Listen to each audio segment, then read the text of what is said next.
Hello and welcome to Kitchen Counter Crafts. If you like this video, would you please like, comment, share, and subscribe.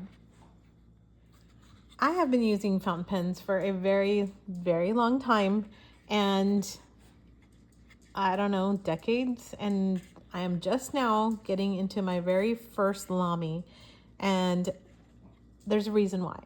It's because people talk about LAMYs like left and right. They just rave about them and all that, and honestly, I just didn't want to jump on the bandwagon. I didn't feel like there was a need. I use TWSBIs. I love Pilot Metropolitans, and I have the Platinum Preppy. I was good. So I thought, I don't really need that in my life. And then I just started taking a class with Liz Steele, who is known for her fountain pen sketches. And guess what she uses? A LAMY. So that's why I have a LAMY in front of you. And this one I purchased from Endless Pens, and it's in this really beautiful blue color that I just thought was really lovely. I don't remember what color blue it is though, but I thought, you know what, if it's good enough for Liz Steele, then I guess it's good enough for me. So I decided to go ahead and get started on this fountain pen journey. But just a couple words of caution on LAMYs.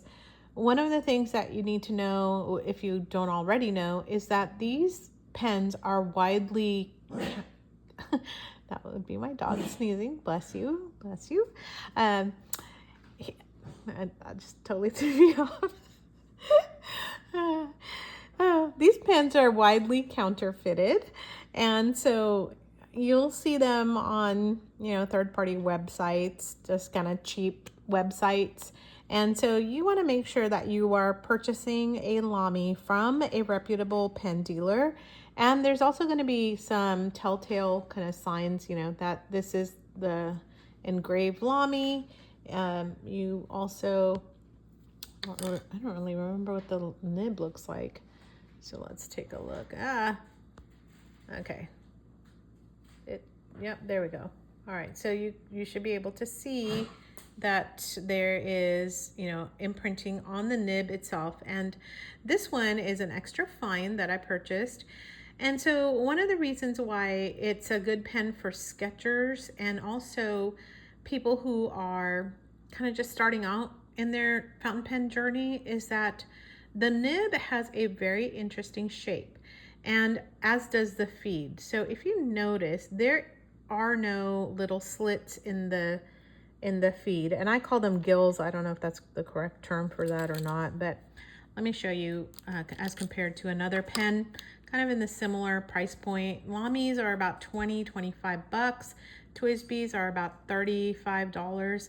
So here's a TWSBI, and on the underside you're going to see that my dog's making all kinds of noises, so hopefully you can't hear him just being very thirsty. On the underside of the feed, or the black part is called the feed, and you see these little vents that are there. And so the nice thing about a TWSBI is you can actually see, it's a demonstrator, you can see that the feed actually goes all the way down and has this little part that dips into the ink spot. So that's really kind of fountain pen anatomy, not necessarily something I wanted to really, talk about or discuss really. So LAMYs also have this little band here. It says remove. So let me do that. Like I said, I just got this, and I got it for my sketching class. I'm so excited. So I'm sketching teacups right now with Liz Steele. So exciting. Okay, I don't know what is the secret of removing that. Don't I feel silly? All right, there it is. Let's remove that. The LAMY straight out of the box does not come with a converter. So a converter, if you are new, is this little insert dealie that this is my Faber-Castell E-Motion, which is in the $100 range, 100, 130, 150. But a converter is this thing that you can actually fill and refill because this part goes up and down, whereas a cartridge is usually like one fill, right? So a cartridge is a piece of plastic that you cannot fill, or can you? Well, that's where the syringe comes in, and you want to, like, you're gonna put this in, it's gonna end up with a hole in it, and then you can actually refill it. I would recommend that you do that. So let's go ahead and do that. Get this kind of twisted in there. And put this back on. And this is a little window that shows you how much ink is left. So when you're towards the bottom, hopefully you should be able to see. And then on the finial is like a little plus sign, and it actually has this really nice, generous, big clip. So really not too bad for a, you know, beginner kind of entry-level pen. So let's see if I can get this started on the ink flow. Let's see if I get this converter. Sometimes you just kind of have to twist that in. All right, and I go like this where I'm tapping my hand, not the pen, because you can actually damage the nib, and there we go. So it started right off. All right, so normally when I am doing some pen reviews, I try it out on just a regular piece of paper. This is, I'm just gonna tell you, people really want to make sure that they have fountain pen friendly paper, and I appreciate that, but I'm really cheap, so most of my stuff is on copy paper or just like notebook paper. And you can actually find some nice notebooks that are not that expensive. Just look for something that is made in like Vietnam. There are also some that are made in the USA. So you can just find some, you know, just even at the like Staples or Office Depot or some stationery store in the United States. So this is very, very, very cheap copy paper. And I'm just gonna write down today's date. Right, and this is the LAMY Safari, and this is an extra fine nib. And the reason why I picked extra fine is because I have a lot of fines, and I just was thinking that would probably serve me well, especially for sketching. So extra fine nib, and this hash mark here is just to see how wet or dry it's writing, and the ink is a LAMY blue cartridge. All right, so just a few words about writing. It has very little feedback. It has no give. So this is a steel nib. You're not gonna have much, like if you push down on it, you can actually damage it because you can separate out the tines and all that, but it's actually very nice. Also, a EF in like a European extra fine is going to write more like a Japanese fine. So an extra fine is going to be thicker than any of the Japanese pens that you have, and that's another reason why, because a lot of the Japanese pens that I have are fines, and so this would be, you know, compatible with that. Another thing to note here also, the LAMY feeds, since they don't have the little gills, a lot of times people use a lot of shimmers, because then the shimmers don't get stuck in the feed and make the cleaning, like it makes the cleaning easier and more efficient. So that's another bonus to that. So, and then also, I don't know if you noticed, but in the grip, there are these little resting spots, so you can actually write well with it. So click. This is just a writing sample.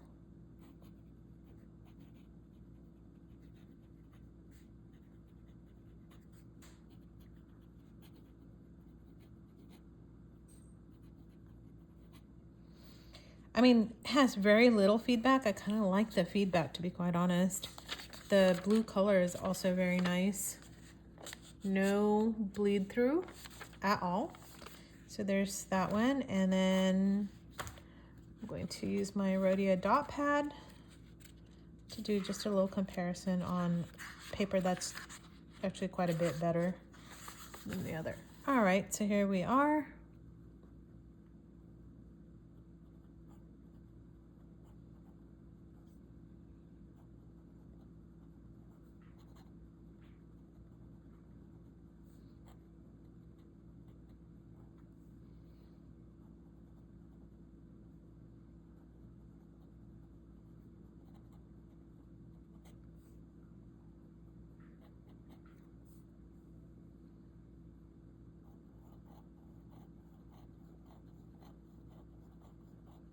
I don't know if you can hear the feedback on that.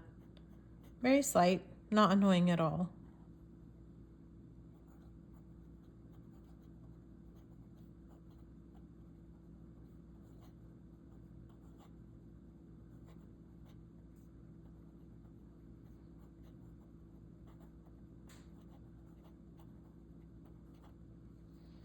All right, so on here, the ink actually looks, whoopsies, a little bit lighter.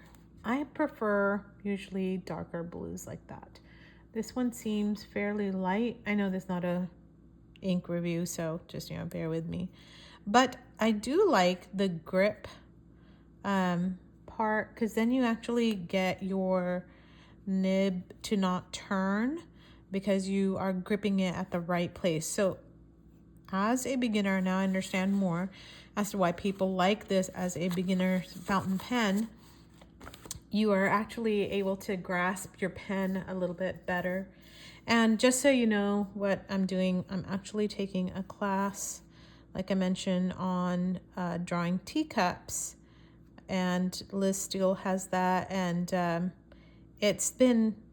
only in the first week, and already I've learned quite a bit on like sketching and perception and just all of these other things, and how you can make your sketches a little bit better. And anyway, and then I didn't know anything. I've never really taken an art class, so it's on just like shadows and shading and things like that. So Liz Steele does take her LAMY everywhere, and then uses it to, sketch and to shade and things like that. And if you're interested in fountain pen art, just leave me a comment.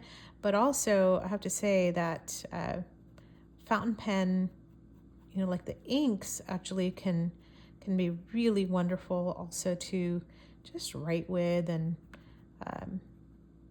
anyway, so I was just enjoying my time with learning just different things.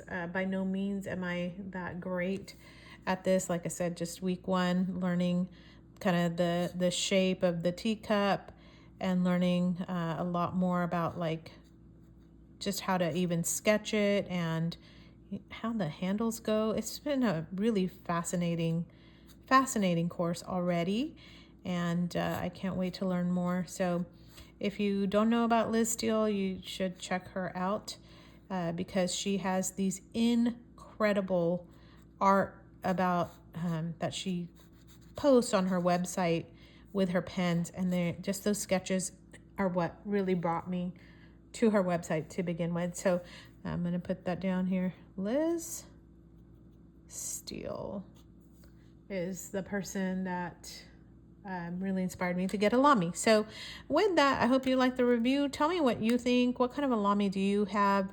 Do you like it? Do you not like it? Do you think it's worth the hype? I don't know. Maybe you might know, you might not know. I don't know. I would just love to hear more about what you have to say on that. And tell me what color you have too, because these come in a variety of colors. So I'd love to know more about what you think of this pen. Until next time, bye.